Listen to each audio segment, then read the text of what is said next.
And we are back for part 2 in our conversation with Heather dear Lord, this is really sad. Cleaning with Ease. Well, you're just showing yourself. We're all human, right? Totally human, totally. I've got Miss Evie over here, and I'm watching her or listening for her to go crazy.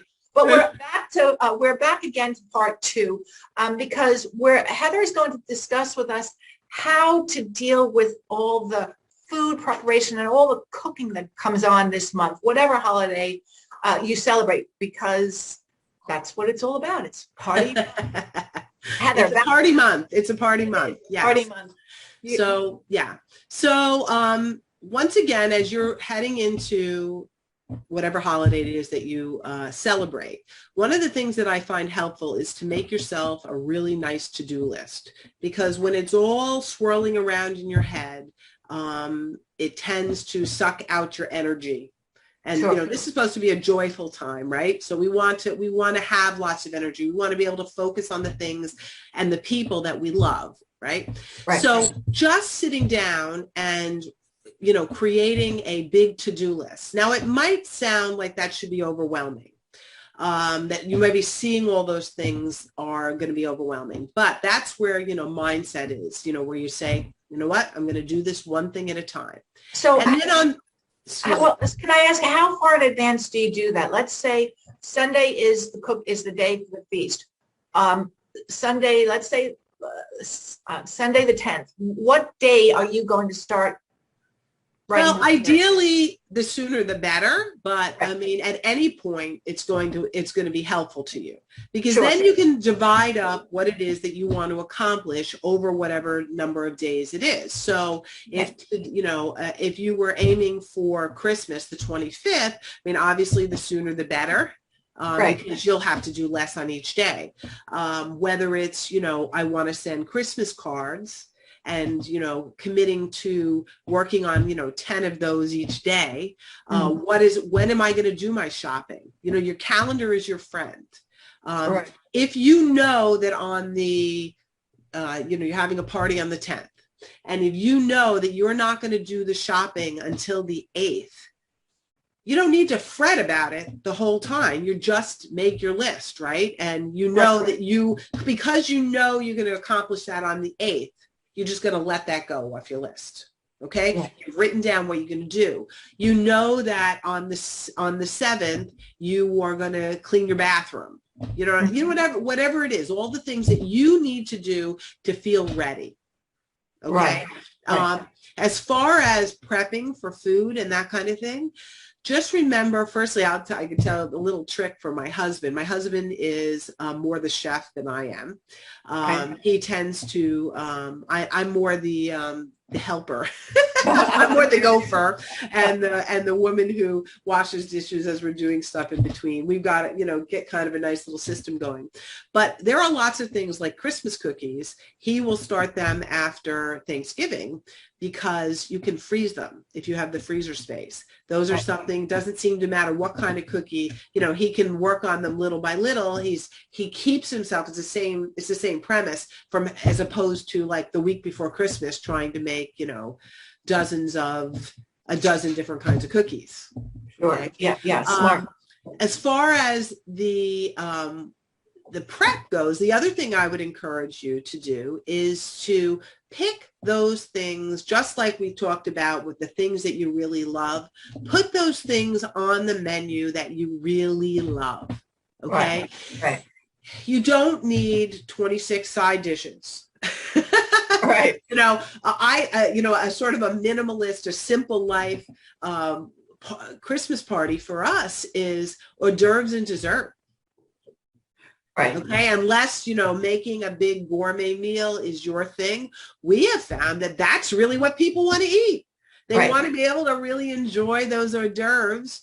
They want to be able to enjoy the dessert. And usually dinner is sort of is overkill. I mean, that's just an aside.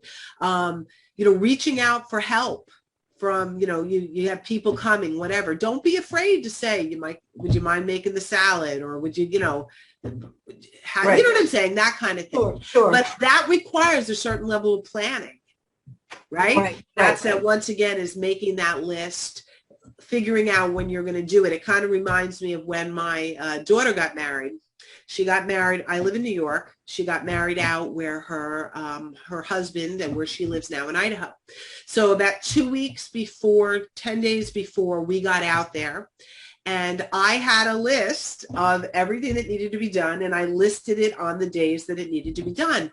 And my son-in-law thought I was nuts because he's Mr. Fun and the whole thing like that. And I'm like, okay, Mr. Fun gets to be Mr. Fun because Mrs. Planning over here is a good planner because you have everything in place. So, because it's not, so I didn't end up those last 2 days like totally overwhelmed.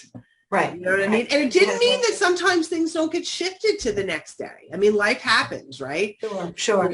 You know, that kind of thing. But just that mentality of I'm doing one thing at a time. I'm being present for that. I'm celebrating, you know, celebrating that I have done it. I'm taking a break. I'm planning in my break so I don't get overwhelmed. You know, that's what happens when we do those marathon cleaning sessions, when we do marathon anything. Right. You know, exactly. And we don't want to do anything for a week or a month, right? And it undoes everything that we've done. So true. So true. You know, it's just taking it thing by thing. So your to-do list can be very detailed. Like, for example, cut the carrots, peel the potatoes. It can be really. Yes. Micro steps are things that help me when I am feeling a lot of resistance. And I mean like that by like a mental resistance to getting started. You just can't get started. That's where the timer can come in too. It's like, I can do 5 minutes. And then sometimes once you get started, you can keep going. But yes, I have literally, there was something I was doing for my business that I just couldn't seem to get myself started. And I literally wrote down a list of like, get a pen. You know what I mean? Like, pull out your notebook. I mean, it sounds crazy, but it was for those things that are, that there's huge resistance for, that have turned into a big mountain. I've talked about, I don't know if you've ever read the book, Eat That Frog.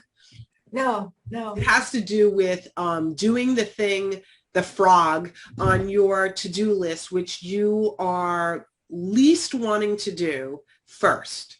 Right. Okay. Because everything's easy after that. And what happens is when you ignore that frog, now let's pretend my cup is the frog. That frog gets bigger and bigger and bigger in our minds, right? The resistance, right? You know, but, you know, just by sometimes those micro steps can just get us started. Just get started. Once you get started, you realize like those dishes in the, you know, whoa, you know, they just, you know, I'll never get that done. And, you know, and most of the time, if you set your timer for 15 minutes, you're shocked that you're done either before 15 minutes or very shortly after. Yeah. And we build it up into our brain. In our head. And I find there's great satisfaction putting pencil or pen to paper. That's just lovely feeling. It's just like, okay, this is what I have to do. And then ticking everything off. You and I are kindred spirits in that regard. And it sounds funny from a decluttering person to talk about liking paper because, you know, people can be like, even like I had done a free resource about dealing with your paper monster. And somebody was like, well, you don't need, you know, my husband likes to have the physical copy of the bills. Right. Okay. So, but you know, paper is a thing of the past. I'm like, I don't know. I still enjoy my journals. I still enjoy writing my to-do list out and whatever. Does it mean that I need to keep it forever? Does it matter that I know what I did on, you know, November 17th, 2017? No. Right. I can let that go. But in the moment, I do enjoy that. Cool. Oh, now she's making her stance. Well, I think maybe could be a wrap up.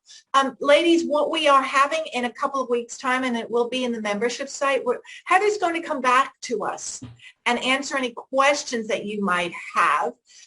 So if you want to leave them in the membership site in the comment section or email me, I'll make sure that Heather has got them so she can address your questions. And I thank you very, very much. Thank you so much for having me.